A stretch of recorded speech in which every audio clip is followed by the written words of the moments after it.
Hello everyone, welcome to History Mantra by Kamboj sir.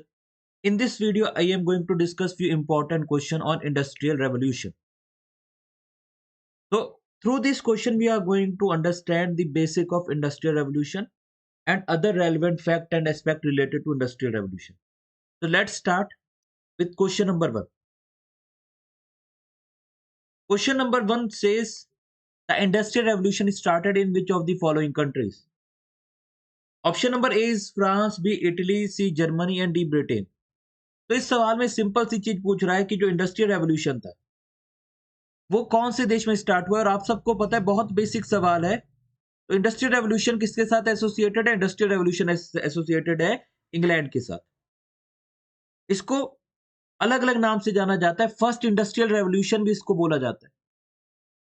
और 1760 से लेके 1840 तक, 1760 से लेके 1840 तक जो मैसिव इंडस्ट्रीज स्टैब्लिश हुई हैं इंग्लैंड में, इसीलिए इसको बोला जाता है इंडस्ट्रियल रेवोल्यूशन। और ये कहां पे हुआ है? ब्रिटेन में।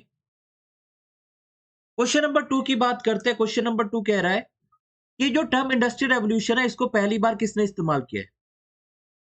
अब एक चीज याद रखिएगा, ध्यान से समझिएगा। आंसर इसका आर्नोल्ड टोइनबी है। ये कौन है जी? ये इकोनॉमिस्ट है, फिलोसोफर है इंग्लैंड के। और इन्होंने बोला है कि 1760 से लेके 1820 तक जो भी चेंजेस आ रहे थे इंग्लैंड के अंदर, उसके लिए हम टर्म इंडस्ट्रियल रेवोल्यूशन इस्तेमाल कर सकते हैं। पर ये वो इंडिविजुअल है जो जिन्होंने इंग्लैंड के फेनोमेना के लिए ये टर्म इस्तेमाल किया है। इसके अलावा और भी काफी सारे यूरोपियन स्कॉलर्स ने ये टर्म इस्तेमाल किया है, जैसे कि जॉर्ज मिशलेट। तो जब हम जॉर्ज मिशलेट की बात करते हैं तो इन्होंने ये टर्म इस्तेमाल किया है फ्रांस में। देन हम बात करते हैं फ्रेडरिक एंगल्स। एंगल्स की हम लोग बात करते हैं जब भी हमने कार्ल मार्क्स को पढ़ना है, तो उसके साथ में हमको फ्रेडरिक एंगल्स का भी नाम याद रखना होता है। ये बहुत ही इंपॉर्टेंट उनके पार्टनर थे कार्ल मार्क्स के उनकी रिसर्च में। तो जर्मनी में ये टर्म इस्तेमाल ये कर रहे हैं। क्वेश्चन नंबर 3 की तरफ चलते हैं। क्वेश्चन नंबर 3 ऐसे सवाल एक्चुअली में पूछे जाते हैं। इस टाइप के सवाल में आपसे पूछ लिया जाएगा कि कौन सा इन्वेंशन किसने किया है। तो आपको कुछ इंपॉर्टेंट चीजें पता होनी चाहिए, जैसे फ्लाइंग शटल को जॉन के ने इन्वेंट किया, स्पिनिंग जेनी को जेम्स हारग्रीव्स ने किया, कॉटन जिन को एली विटने ने किया, पावर लूम को एडमंड कार्टराइट ने किया। तो कुछ इंपॉर्टेंट इन्वेंशंस है जो इस पूरे एरा में हो रही है, जो पूरे इंडस्ट्रीज को फ्यूल कर रही है, जो पूरे डेवलपमेंट को फ्यूल कर रही है। तो ये आपको एक बेसिक आइडिया पता होना चाहिए। तो जैसा कि मैंने बताया, उसके अकॉर्डिंग अगर आप मैच करने की कोशिश करेंगे तो फ्लाइंग शटल जॉन के हो गया, स्पिनिंग जेनी जेम्स हारग्रीव्स हो गया, then cotton gin Eli Whitney हो गया, and then steam engine Thomas Newcomen हो गया। इसकी जगह आपको जेम्स वॉट भी देख सकते हैं, कई जगह थॉमस सेवॉय भी देखने को मिलेगा। तो अकॉर्डिंग टू द ऑप्शन आपको ये मैनेज करना पड़ेगा, और इसका आंसर क्या है? Option number B. तो ये इन्वेंशन वाले सवाल बेसिक सवाल है, इजी सवाल है, और इससे सबसे ज्यादा पूछे जाते हैं। क्वेश्चन नंबर 4 पूछा था फादर ऑफ द रेलवेज। तो इस सवाल में पूछा है कि फादर ऑफ द रेलवेज किसको बोला जाता है। ऑप्शन आपके दिए हैं James Watt, John macadam, Robert Fulton और जॉर्ज स्टेफेंसन। तो रेलवेज फादर ऑफ रेलवेज की अगर हम बात करें तो इसके लिए आपको एक ही नाम याद रखना है, जॉर्ज स्टेफेंसन। ये इंग्लैंड के सिविल इंजीनियर थे और मैकेनिकल इंजीनियर थे। ये इंग्लैंड के सिविल इंजीनियर और मैकेनिकल इंजीनियर थे, और इनको फादर ऑफ रेलवेज बोला जाता है, क्योंकि इन्हीं के टाइम पीरियड में काफी बड़े स्केल में आपको डेवलपमेंट देखने को मिला था रेलवेज के अकॉर्डिंग। और खासकर 1820s में तो स्पेसिफिकली काफी इंपॉर्टेंट रोल है इनका। तो इनिशियल स्टेज में जो रेलवे लाइन स्टैब्लिश हुई है उसमें भी जॉर्ज स्टेफेंसन का इंपॉर्टेंट रोल है। क्वेश्चन नंबर 5 ये पूछ रहा है कि इनमें से कौन सी स्टेटमेंट करेक्ट नहीं है इंडस्ट्रियल रेवोल्यूशन के लिए। इंडस्ट्रीज प्रीफर करते थे वुमेन और चिल्ड्रन को एम्प्लॉय करना। यस, ये ट्रू है। कम पैसे में काम हो जाता था, मैनेज करना आसान होता था। बच्चों को टेक्सटाइल फैक्ट्री में एम्प्लॉय किया जाता था, क्योंकि उनको छोटी-छोटी जगह से निकलना आसान होता था। बहुत ज़्यादा टाइटली पैक्ड मशीनरीज़ के अंदर से भी वो छोटी-छोटी जगह से निकल जाते थे।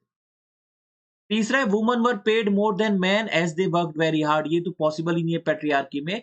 तो this is the correct answer.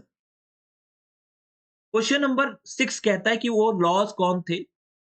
उन लॉज़ को क्या बोलते थे जिसने प्रिवेंट कर रखा था चीपर फूड आना ब्रिटेन में। और ये तब तक प्रिवेंटेड रहा जब तक एक प्राइस सर्टेन लेवल पे राइज़ नहीं कर गए। जैसा मैंने बताया जब आप रिस्ट्रिक्शन लगाओगे तो चीज़ों के रेट महँगे होंगे, इम्पोर्ट ड्यूटी लगाओगे तो इन्फ्लेशन बढ़ेगा। और क्योंकि इंग्लैंड में एग्रीकल्चर ज़्यादा हो नहीं सकता इसीलिए बहुत ज़्यादा प्रॉब्लम हुई, तो वहाँ के स्कॉलर्स ने इसका अपोज़ किया और इसके लिए उनको वो लॉज़ को हटाना पड़ा। उन लॉज़ को कहते थे कॉर्न लॉज़। तो कॉर्न लॉज़ अप्लाई कर रखे थे ब्रिटेन ने ताकि बहुत सारी चीज़ें उनके यहाँ इम्पोर्ट ना की जा सके। फूड आइटम्स इम्पोर्ट ना किए जा सके। क्वेश्चन नंबर 7 इनमें से कौन-सी स्टेटमेंट ल्यूडिज़्म के रिगार्डिंग सही नहीं है? तो देखिए, इसमें एक चीज़ याद रखिएगा ल्यूडिज़्म की जो डिमांड थी वो मशीनरी से रिलेटेड थी, ट्रेड यूनियन से रिलेटेड थी, पर उसका फिक्स वर्किंग आवर्स से कोई लेना-देना नहीं था। मैंने बताया था नेड ल्यूड की लीडरशिप में उनके लीडर के नाम के अंडर में बहुत सारे लोगों ने मशीनों को डिस्ट्रॉय किया था, टेक्सटाइल इंडस्ट्रीज़ की मशीनों को डिस्ट्रॉय किया ताकि उनका जो काम छीनने वाली मशीनें अगर वो ही नहीं रहेंगी, तो उनका काम नहीं छीना जाएगा। इस बिलीव के साथ इन्होंने ये सारी चीज़ें की थी। तो इसका ऑप्शन है ऑप्शन नंबर ए। क्वेश्चन नंबर 8 कहता है टू कॉम्बिनेशन एक्ट। तो देखिए कॉम्बिनेशन एक्ट इंट्रोड्यूस किए गए थे इंग्लैंड के इलाके में और शुरुआत में एस इंडस्ट्रीज जब एस्टेब्लिश होनी स्टार्ट हुई थी, तो इंग्लैंड के जो बिज़नेसमैन है, जो इंडस्ट्रियलिस्ट है, उनको ये डर था कि यहाँ के वर्कर्स कहीं कोई ट्रेड यूनियन ना बना ले। तो इसीलिए कॉम्बिनेशन एक्ट ऑफ 1799 और 1800 पास किए गए और ये एक्ट प्रिवेंट करते थे किसी को भी ट्रेड यूनियन बनाने से, इंग्लैंड के वर्कर्स को ट्रेड यूनियन बनाने से। तो ये साल याद रखिएगा 1799 एंड 1800 इनको कॉम्बिनेशन एक्ट बोला जाता है। इसका टाइटल था an act to prevent unlawful combination of worker. तो मैं नोट डाउन कर देता हूँ an act to prevent unlawful combination of workers.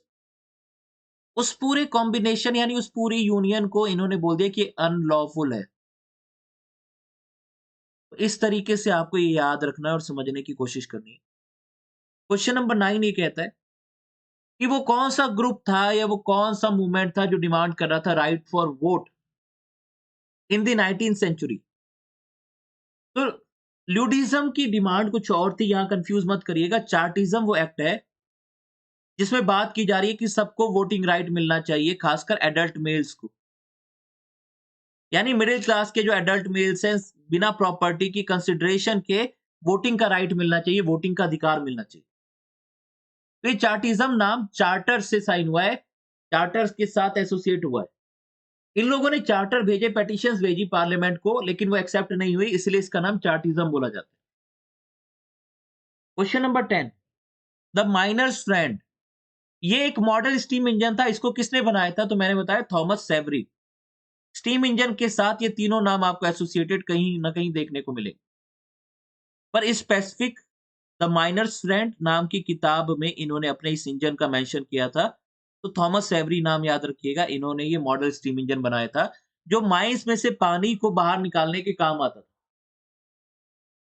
Question number 11 ये कह रहा है, इंडस्ट्रियल रेवोल्यूशन की वजह से क्या हुआ?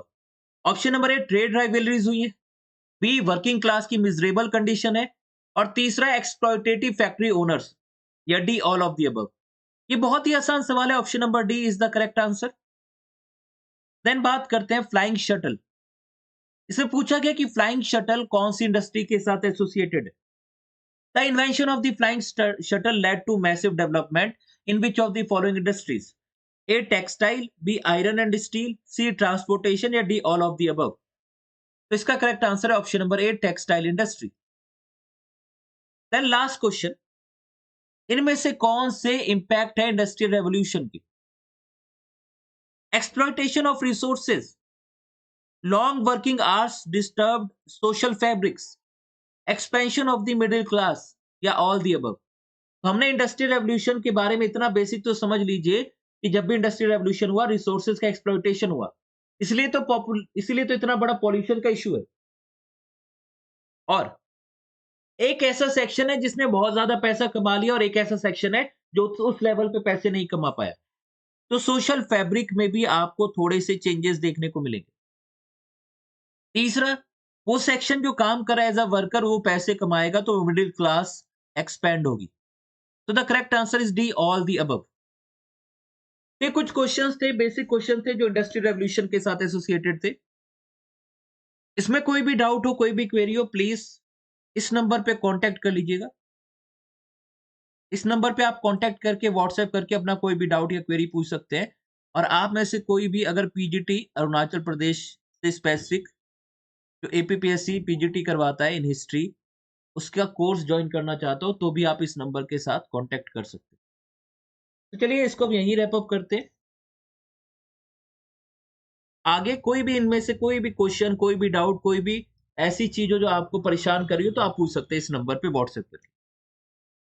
चलिए thank you ji. See you all in the next session.